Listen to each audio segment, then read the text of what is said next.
Hi guys, Miles here from BCHA Ignite. I'm at New Leaf Allotment today and I'm down in the orchard. Now you may remember from a previous vlog how we were enjoying the beautiful blossoms.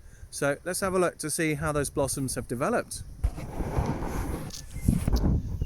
Well, the conditions were absolutely perfect for pollination to take place. The blossoms that are quite delicate weren't damaged by a late heavy frost or heavy rainfall, which means we've got an absolute bumper crop of apples in this beautiful orchard.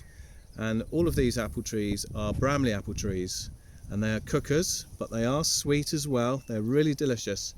So we'll be enjoying lots of apple crumble and apple pie, apple chutney, and we make a really nice apple juice as well from these apples. It's absolutely delicious.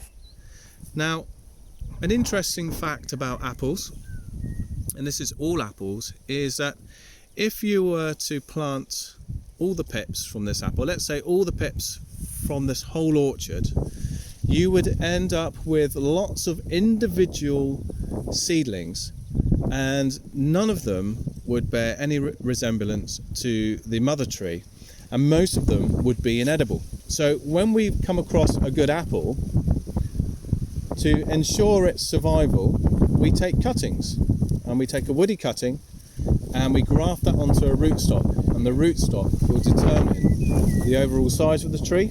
So there's dwarf rootstocks, there's medium sized rootstocks, there's larger rootstocks.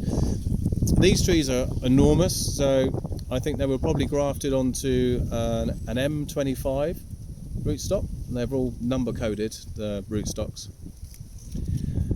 So what's of the Bramley? What's the story behind the Bramley? Well, a young girl in 1809 in Nottinghamshire by the name of Mary Ann Brailsford planted some apple pips in her garden, and one of them grew up to be a delicious Bramley apple tree.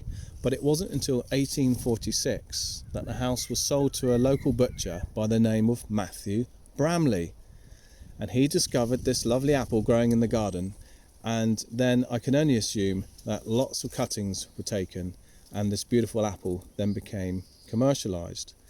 But all of the trees, all of the Bramley apple trees, are all clones that were taken from cuttings from the original tree. So they're all kind of related to the original apple tree, which is still growing in Nottinghamshire, albeit 200 years old and suffering from a fungal disease at the moment.